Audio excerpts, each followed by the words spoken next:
नमस्कार बंधुओं, आज हम महाभारत ग्रंथ के बारे में जानेंगे। महाभारत इसे भारत भी कहा जाता है। इसके रचयिता वेदव्यास है। इसके लेखक भगवान गणेश है।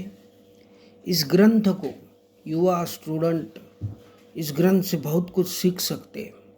बंधुओं, महाभारत वेदव्यास ने लिखा है।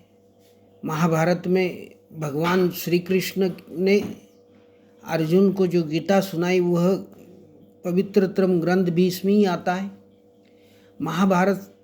हमें महाभारत से बहुत सीख मिलती है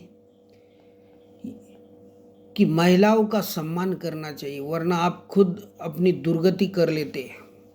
बंधुओं, महाभारत कथा की शुरुआत से अंत तक जीवन के संघर्ष को दर्शाया जाता है। महाभारत हमें जिंदगी एक उत्सव है, संघर्ष नहीं। लेकिन जीवन में कुछ मोर्चों पर व्यक्ति को लड़ने के लिए हमेशा तैयार रहना चाहिए। भगवान श्री कृष्ण और सुदामा की मित्रता हमें बचपन में इसलिए पढ़ाई जाती क्योंकि वह हम रिश्तों की कद्र करना सीखे और दोस्तों के लिए कुछ भी करने के लिए तैयार रहने के लिए प्रेरित करती है। ऊंच नीच, अमीरी गरीबी, छोटे बड़े की सब पाबंदियों से दूर दोस्ती सबसे अहम रिश्ता यह कृष्ण और सुदामा ने हमें सिखाया। बंधुओं, महाभारत को 5वां वेद कहा गया है। ऐसा कहते हैं जो ज्ञान महाभारत में है, जो ज्ञान महाभारत में नहीं है वो संसार में कहीं नहीं है। महाभारत में जीवन से जुड़ी कई बातें हैं जो हमें आधुनिक जीवन में भी काम आती है। महाभारत का विज्ञान कितना प्रगत था। जैसे आज हम वीडियो कॉलिंग से दूर तक आमने सामने बात कर सकते।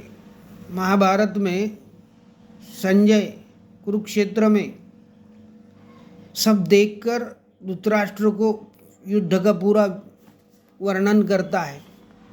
तो ये हमारी पहले से टेक्नोलॉजी थी, यह हमें महाभारत बताता है। युधिष्ठिर ने पितामह भीष्म से जो ज्ञान लिया वो ज्ञान कितना ज़बरदस्त है। आज की राजनीति और आज के सामाजिक मामलों में सबसे बेहतर ज्ञान वो माना जाता है। बंधुओं, ये ग्रंथ आमजन से लेकर राजनीति व प्रबंधन में कई गुर हमें सिखाता है। महाभारत हमें सिखाता लड़ाई या युद्ध किसी भी व्यक्ति या देश के लिए अंतिम विकल्प होना चाहिए। जरासंध के बार बार आक्रमण से भगवान श्री कृष्ण युद्ध से बचते रहे। उन्होंने कौरवों को शांति दूत के रूप में खूब समझाया। सारे प्रयत्न विफल होने के बाद में फिर उन्होंने युद्ध का समर्थन किया। महाभारत सिखाता है अधूरा ज्ञान खतरनाक होता है। इसका उदाहरण अभिमन्यु है। उसने चक्रव्यूह में जाने का पूरा नॉलेज था, लेकिन चक्रव्यूह से बाहर आने का नॉलेज नहीं था। हमें जुए से दूर रहना चाहिए।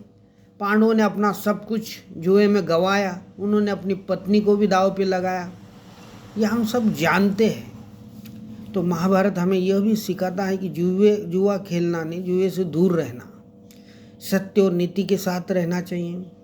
भीष्म, द्रोण, कर्ण जैसे योद्धाओं ने सही व गलत को जानने पर भी कौरवों का साथ देकर अपयश प्राप्त किया। सत्य की जीत होती है, यह शिक्षा पांडवों की जीत बताती है। महाभारत दोस्ती की अनूठी मिसाल है। इसमें श्री कृष्ण और अर्जुन की दोस्ती तथा कर्ण और दुर्योधन की दोस्ती। बंधुओं, दोस्ती गलत है तो उसका साथ नहीं देना चाहिए, वरना उसकी गिनती खलनायक में होती है। यह सीख भी महाभारत से मिलती है।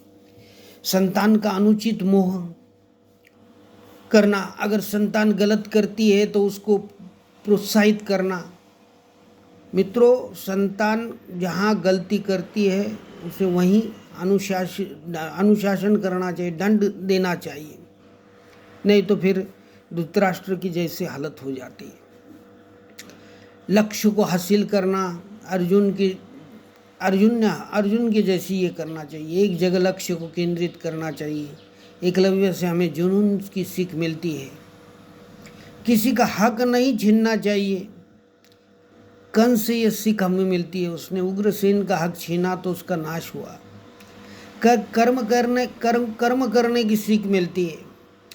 नैतिक मूल्यों की शिक्षा, राजनीति की सीख, आत्मनिर्भरता की सीख, उकसाने से बचना चाहिए। इसलिए प्रत्येक सनातनी के लिए ये ग्रंथ अनुकरणीय स्रोत है। इसी में हिंदू धर्म का पवित्रम ग्रंथ भगवत गीता सन्निहित है। यह हमारा प्राचीन इतिहास है। हमें गर्व से गौरवान्वित होने का ये ग्रंथ हमें गौरवान्वित करता है। यह हमारा ग्रंथ गर्वित है। हमें हमारे धर्म पे गर्व होना चाहिए। जय श्री कृष्ण, जय सनातन।